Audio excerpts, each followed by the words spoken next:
Shalom Aleichem Rabotei, Chag Sameach, Sukkot Sameach, Shana Tova, Baruch Hashem. We are nearing the very end of our Zera Shimshon journey. It's a bittersweet moment, but we're going to move on, B'ezrat Hashem.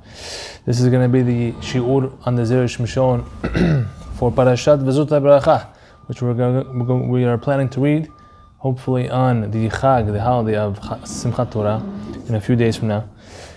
And we're just going to do one short piece of the Zera Shimshon here to wrap up, for now at least, our journey on the Zera Shimshon, because next week on Bereshit I plan to start a new Mefaresh, a new angle, a new Chacham explaining the Torah, and we will start there B'ezrat Hashem next time. But today Zera Shimshon, V'zot HaBeracha, Derush Zayin. The last parasha in the Torah, V'zot HaBeracha, deals with Moshe Rabbeinu giving his last words to each and every tribe, each and every shevet of the nation of Israel. And each beracha is very poetic, very deep, very prophetic, a lot to be unpacked inside every beracha that he gives. And today, the Zera Shimshon is going to look at the beracha that he gives for the tribe of Gad. It says over here, Vayar Reshit Lo, Ki Sham Chalkat Mechokek Safun. Very poetic language. I'll translate it here as Art Scroll translates it. It's verse 33:21 in Devarim. It says the following: Vayar Reshit Lo. About God, he said, "Blessed is he who broadens God." G-A-D, right? That's the name of the tribe. He dwells like a lion, tearing off arm and even head. But the next verse is what the Zera Shimshon is focusing on. What is that? He chose the first portion for himself. God chose something special for himself, special portion, the first one. Why? For that is where the lawgiver's plot is hidden. That is where the lawgiver, mechokek, literally means the inscriber, the engraver. But here it's referring to a lawgiver, a certain person. We'll see who that is. That's where his plot, his land is hidden, in that place where, in the portion which God, G-A-D, chose for himself. That is the verse. What does that mean? Rashi explained over there, based on Gemara Masechet Sotah. Ra'a litol lo chelek be'eretz Sichon ve'og. God saw that he wanted to choose a special portion in the land of Sichon and Og. Those are the two kings, the last two kings that Moshe and the people defeated and overcame. Their land was right to the east of the Jordan River, right? That's the portion where Gad and Reuven and half of the tribe of Menashe came to Moshe to negotiate about, because they wanted to stay there. And that's the portion eventually of land that they would get. They made a special deal with Moshe, right? They said that Moshe got first very upset, and Reuven and Gad and Menashe said, "Hold on, we'll make a deal. We're going to send our." Moshe first said, the only way you're going to get this land is that if when we go inside to capture the land of Canaan, of Eretz Yisrael proper, that you are going to send your men to the front lines of war, and you're going to stay there until the land is apportioned, which ended up being a total of 14 years. So the men of the tribes of Gad and Reuven, and half of the tribe of Menashe, did that. They stayed true to their word, and they didn't see their families for 14 years, because they left their women and children back in that land that they got on the east side of the Jordan River. And they went in to war to support their brethren, so that they would not be, they shouldn't, be excluded from that. Nevertheless, the way that happened was that Reuven and Gad, those tribes, came over to Moshe and specifically requested. They said, "We want this land. This land looks beautiful." Right? It was right before they entered, so they were all on the land at that moment, on the east side of the Jordan River, and they said, "There's a lot of grazing lands here, and we have a lot of cattle and sheep, and we need this land to support our sheep." Basically, it was a financial reason. Seems like.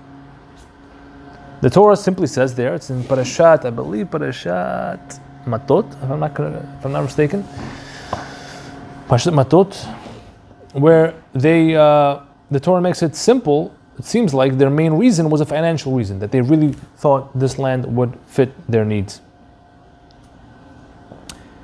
But the Zera Shimshon wants to look deeper. It says over here, based on Rashi, that God, he saw to choose that land that was previously owned by Sichon and Og. That was the first part of the conquering of the land, technically, right? Because eventually, since Gad and Reuven got that land, it became somewhat of a part of the land of Eretz Israel. And therefore, that was the first part of the conquering of all the land. Eventually, that would continue throughout the book of Joshua, where he leads the people into the land to get the rest of the land. Kisham Chelkat. The verse here says, why did God choose that portion? Because there is the portion or the place of the lawgiver. What does that mean? What was that lawgiver talking about? It's talking about Moshe Rabbeinu. Moshe Rabbeinu was the mediator, the translator, the middleman, the lawgiver, so to speak, between God and the Jewish people. Why? Ki yada asher sham benachalato chelkat sadeh kevuram mechukak v'hu Moshe ad kan sheno. Because God, those people of the tribe who came to Moshe to ask him, they knew that land, God's land, I keep saying God. When I say God, I'm talking about G-A-D, not G-O-D. That God's land was where Moshe Rabbeinu was eventually going to be buried, which he does get buried at the end of this week's Parashat HaBeracha. That's where Moshe Rabbeinu was buried. Now, technically, the Torah says we don't know exactly where, right? The Torah says no man knows exactly where he's buried. But we know that the portion, however, was in the portion of God. That's what it says in Masechet Sotah. And therefore, Rashi says over here, based on that Gemara, that God came over to Moshe, along with Reuven, and asked him for that land because God knew that Moshe's body would be buried there, and that would make the land even more special, and that's why they wanted it. That's what it says. Makshim, but people have a question. V'chan, mashma, from this Rashi, it sounds like, that the main reason, it seems like, why God wanted to take that land instead of going across the Jordan River and going to take the other land. Why? Because he knew that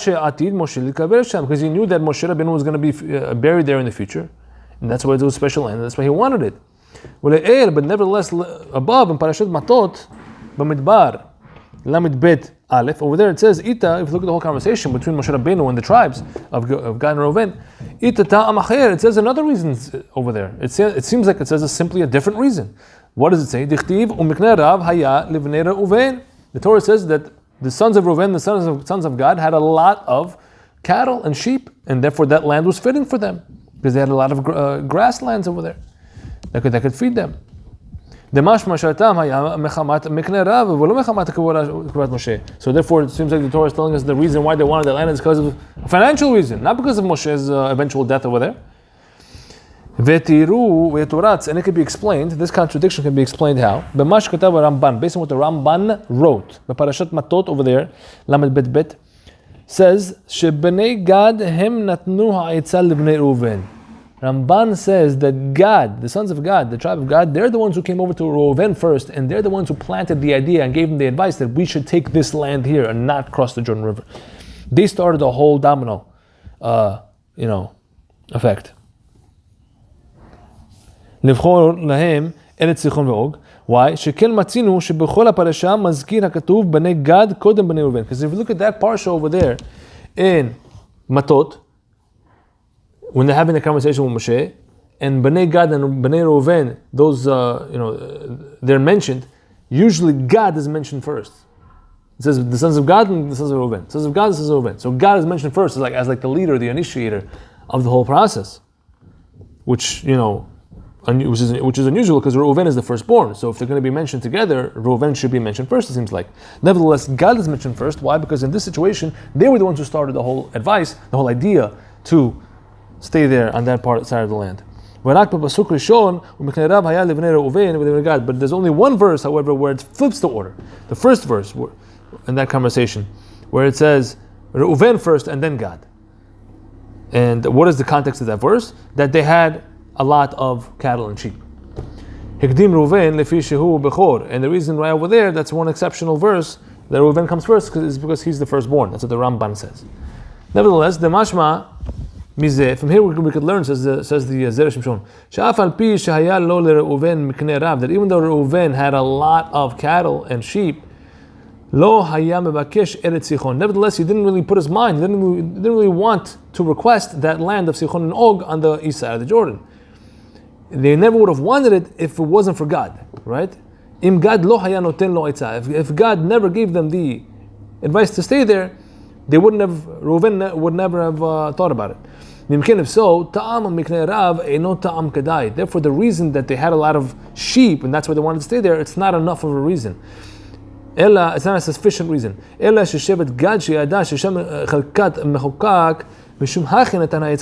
It was God who started all this, and the reason why God did it is not because they had a lot of sheep. It's only because they wanted to have the land Moshe was going to be eventually buried in. So it was a much more spiritual reason. And since the whole reason why God wanted that land was because it was connected to the death of Moshe, and when they're coming over to Moshe to negotiate with him, it would not have been appropriate to tell Moshe, we want this land because you're going to be buried here. That would be disrespectful to Moshe. Talking about his death, it's not nice. And that's why the Torah couldn't say that reason explicitly. ועוד שלא היה מועיל רק לבני גד ולא לבני ראובן, משום הכי שם בפרשת מטות הזכיר הטעם של מקנה רב וכאן רמז הטעם האחר ושניהם אמת. That's why over there in Parashat Matot it only says the reason of a lot of sheep, because that's only a surface reason, it's a basic reason. And really in truth, Bnei Gad and Bnei Reuven, they get very criticized by all the commentators, like these are the sons of Yaakov Avinu, these are very holy people, this is the generation that received the Torah. They understand that priorities, when it comes to priorities, spirituality comes first, not financial, right? So why did they all of a sudden decide to take the financial benefit over the spiritual? Even there, when it says over there, when Reuven and God came over to Moshe, they said, we want to build houses for our sheep and then for our children, and then we'll go to war with you guys. But Moshe fixed them. He said, no. First you have to build houses for your children and then your sheep and cattle, right? So again, he's fixing their priorities, because it seems like Reuven and God's priorities are all over the place. They're more worried about their finances more than their children, more than the spiritual holy land, and more than all these things. So with this Zera Shimshon, he's showing us that no, it's not true. It's not true at all, on a certain deeper level. Because really, the main reason, the main push for why they wanted this was because they wanted to have a spiritual zechut of Moshe Rabbeinu that would be buried in that land. So it was really a spiritual reason that was underlying everything. And the physical reason was just a facade. It was just a cover up. It was important too to them, but not as much as the deeper reason, the spiritual. It was just the physical reason was just a cover up because they couldn't insult Moshe by telling him about his death. So we see here that whenever we see something that may seem simple in the Torah as just base physical or financial, where how can such a big tzaddik make such a wrong calculation and decision in his mind, and choose something less important over something more important, we should always look deeper and understand that there's many layers to the Torah, and there's sometimes things that we're missing, and sometimes we don't have the whole picture. So it's always important to dig and investigate. And Baruch Hashem, we had the opportunity to dig and investigate with the Zera Shimshon this entire year. We started over a year ago, because really this past year was a leap year. So it was over 13 months ago, more about the Zera Shimshon. So Baruch Hashem, we learned a lot, and the zechut and the guarantee that he gives in his introduction should protect and bless all of us continuously. And Be'ezrat Hashem, we're looking forward. I believe I want to start next year, the next cycle of the Parashiyot with these short clips. Be'ezrat Hashem, we're going to do the Kli Yakar. The Kli Yakar is an amazing, deep and just clear and understandable and delicious commentary on the Torah. And Be'ezrat Hashem, Hashem should help us to make that happen. Baruch Adonai Olam. Amen.